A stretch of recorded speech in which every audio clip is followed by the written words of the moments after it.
of that at some point. There were some erroneous and misleading statements made by opponents during the APC presentations, which led to misrepresentations to the committee members.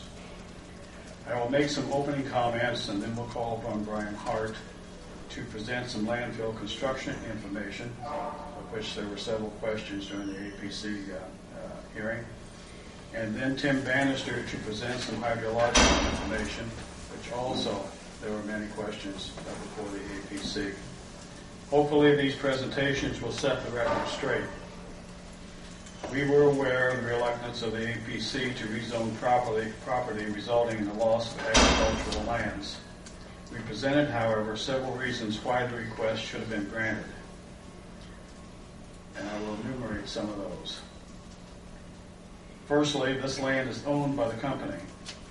The property was acquired adjacent to the current landfill and solely for the purpose of support services and eventual landfill expansion. And we made that clear from the onset. And I would emphasize the fact that the rezoning of that property to I-2 does not in any way allow us to use that property as a landfill. The only way it can ever become a landfill is if it goes to the Board of Zoning Appeals and a special use permit is granted. The land has been continuously farmed since being purchased and will continue to be farmed until needed. The land is not prime agricultural land. Approximately 108 acres are tillable with numerous grade changes. Number two, the intent of the federal government many years ago was to close locally owned and operated dumps and to create highly engineered regional landfills. Decatur Hills is such a facility. The Decatur County facility was one of the facilities closed as a result of the federal mandate. Failure to promote the concept of regional facilities would result in the necessary construction of many new smaller landfills to service refuge needs of citizens and would consume even more greenfield space. Our critics want this facility closed and waste taken elsewhere, and they don't care where. Ironically, they've only used this facility for the last 20 years, and they had opportunities to take the waste elsewhere. You three sat on the Decatur County Solid Waste Management District Board of Directors. I know that you know the responsibility that board has to ensure solid waste disposal availability. While the comprehensive plan does not even address the existence of the Decatur Hills facility, the Decatur County Solid Waste District realized that any projected growth in the area, whether from industrial development or natural residential growth, will need landfill capacity. Such solid waste planning by the district was done and indicates a need for future planning at the end of a 20-year cycle, and that the landfill may want to expand. And I would point out that the original solid waste district plan was done in 1991 with an amendment in 2001. The current facility has been open for 20 years, so we're at the end of that 20-year cycle. Number three, the county owns an old dump ordered closed by the government. Our company, at minimal cost to the county, has for years maintained and financially supported activities at the old Decatur County landfill.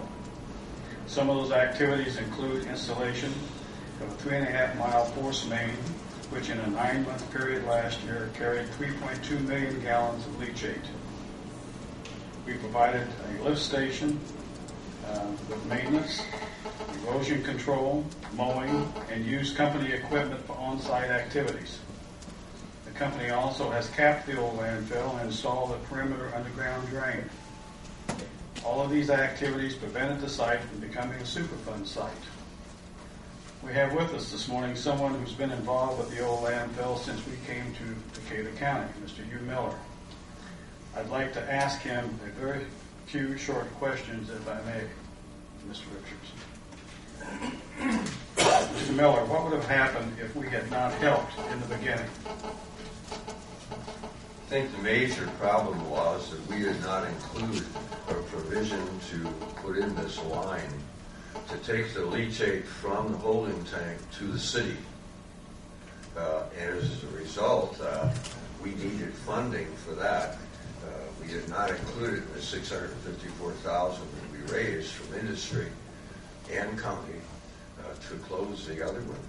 So Best Way stepped forward and completed that line for us.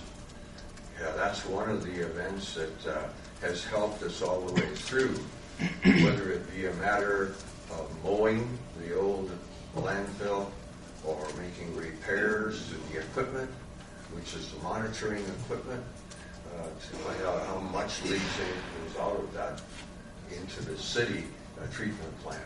But without their assistance, the city would have been obligated to continue transporting that leachate by truck to the treatment station.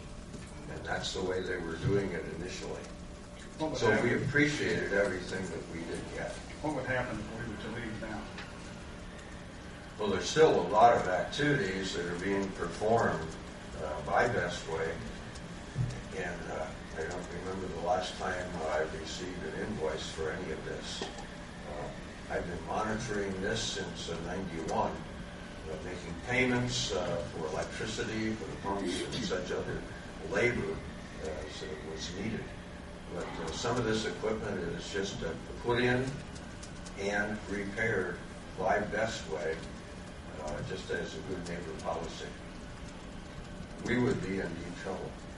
Right now, we have $4,300 in our account local.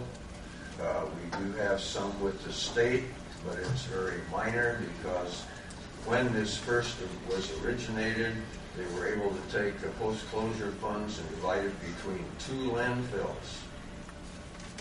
So that kind of reduced the amount that we have in our account. Where would you get the money now if you needed it? I don't know, because we have no resources.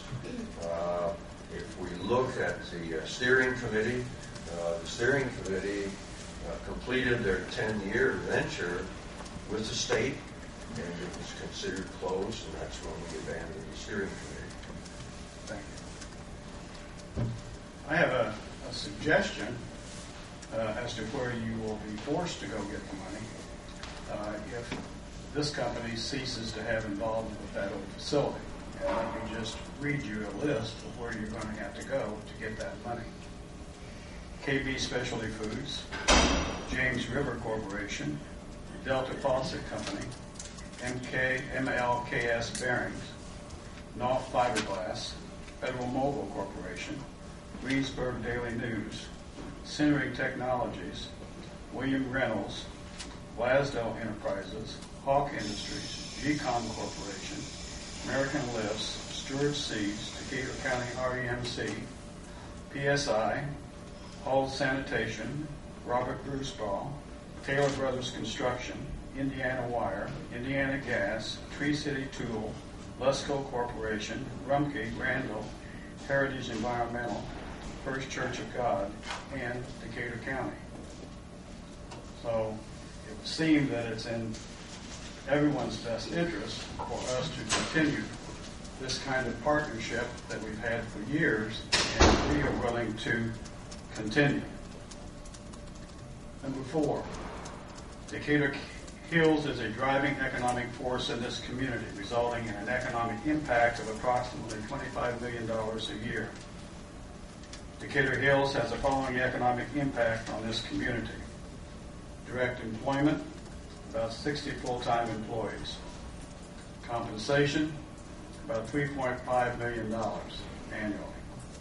County and state fees, $64,000 to the Solid Waste Management District, $77,000 to the state, and that's through 50 cents per ton for recycling purposes. And I would point out that the state, while they're still collecting those funds, did suspend giving grants to solid waste districts about a year and a half ago.